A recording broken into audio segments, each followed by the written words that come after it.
Kanishka Setia, Director and CEO at Western Carrier, speaks to NDTV Profit. Kanishka, good afternoon and welcome to the show, and a pleasure to speak to you at NDTV Profit. My first question coming to you is, in terms of the order from Jindal Stainless, 558 crores, what's the execution timeline and what's the kind of revenue recognition profile that you see out of this? Good afternoon, and thank you for having me on your show. It's a pleasure to be with you. The order execution for the 558 crores is over 3 years timeline, starting from the 1st of July till the 30th of June 2028. It is an order for domestic movement of three products: slabs, coils, as well as sheet plate, in specially designed 40 feet open top containers that we've designed for Jindal Stainless. And so this is going to be a pan-India movement servicing all corners of the country for the next 3 years. So it gives us great visibility, and it gives us an opportunity to create the capex that is required for doing this project in a timely and professional way. Mr. Setia, very good afternoon to you. Thanks so much for joining in. It's Puneet this side. In terms of the breakup of this particular order book, in terms of revenue, you mentioned that it'll be till over 3 years by 2028. What is the portion that you're trying to recognize and finish in this particular year as well as the next year? So will it be roughly about 40% over the next 2 years and then the rest, or if you can give any kind of range at least for our viewers? Sure. So this order starts 1st of July, which is day one of Q2. And so we will be able to book revenues of 9 months in this year and 12 and 12 in the subsequent 2 years as well. We expect the orders to sort of build up. As you know, we are a derived industry, sir. So what happens is usually, if and Jindal Stainless, as you know, has been on a stellar growth record of the recent years. So we are hopeful that we should be able to, keep growing on with them, piggybacking on their success and providing the logistics and, supply chain support that they need. Kanishka, my question is, in terms of the other orders that you've got as well, and if I look at your previous year's revenues, this order comes in almost as 1/3 of your FY25, FY24 revenue profile. Does this mean that this is going to be it? Another 2/3 or a little more is what you plan to clock in?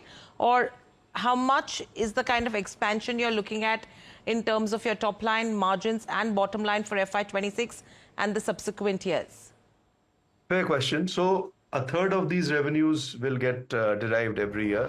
So we're looking at anywhere from 180 to 200 crores of revenue, which currently is about 10-12% of our current turnover. So it's a large order, but it's not 1/3 of what we are currently doing.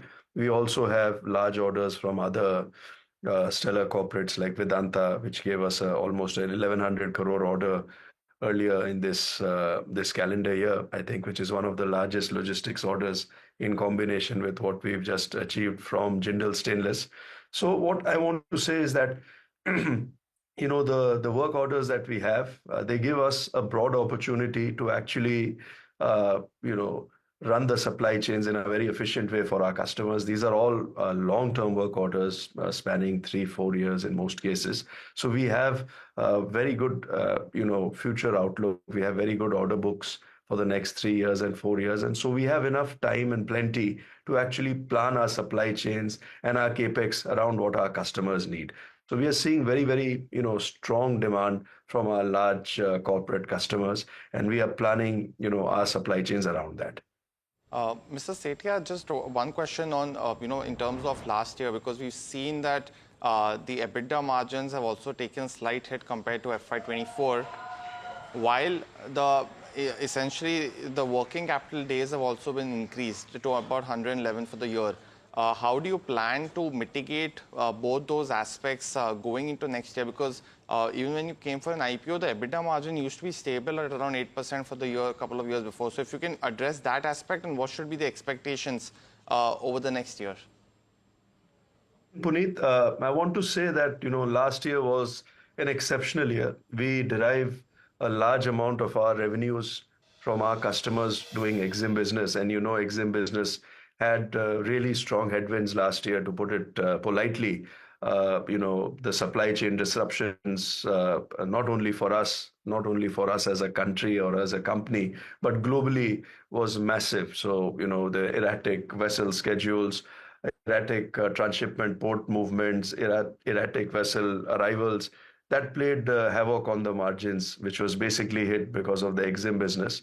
Now, with the prospect of large-scale return of container ships to the Red Sea following the recent ceasefire, and we pray and hope that it holds.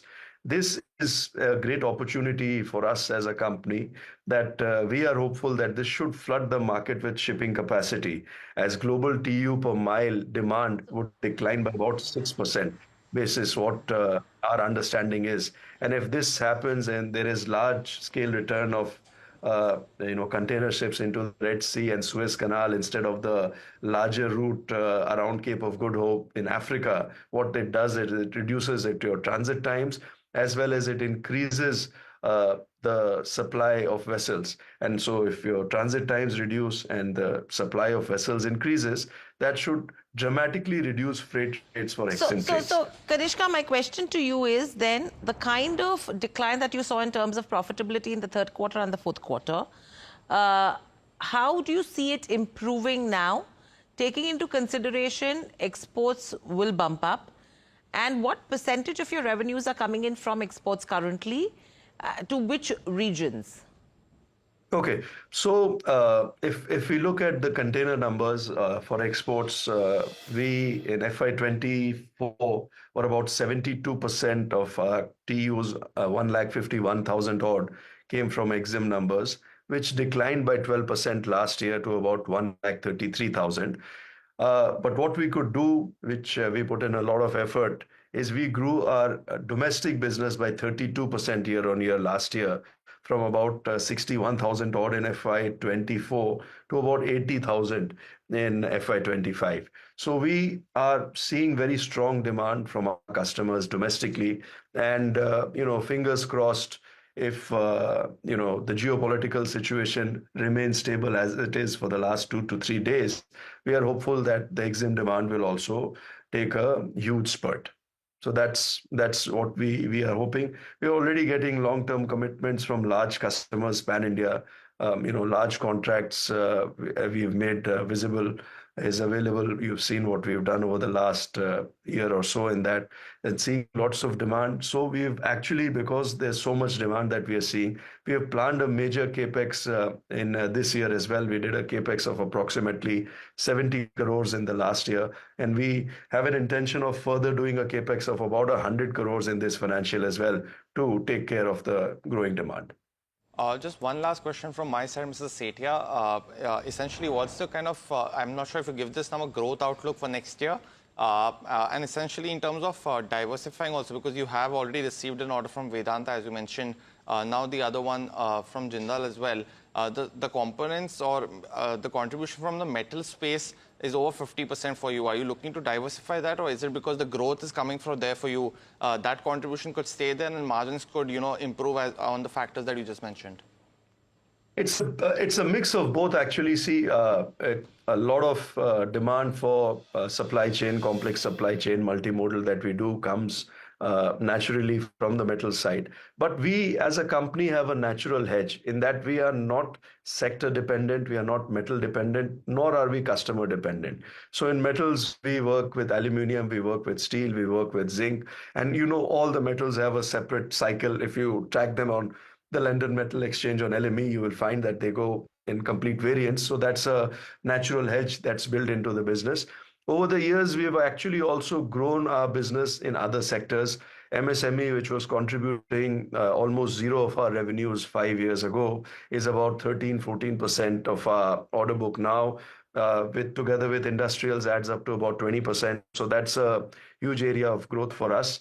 And we look at the metal space not really growing in our portfolio than where it is, but we don't see it shrinking either. So we're looking at a mix of about 50% from metals, 25% odd from pharma and FMCG, and 25% from PSUs, industrials, as well as MSME. So that's what we're looking at going forward.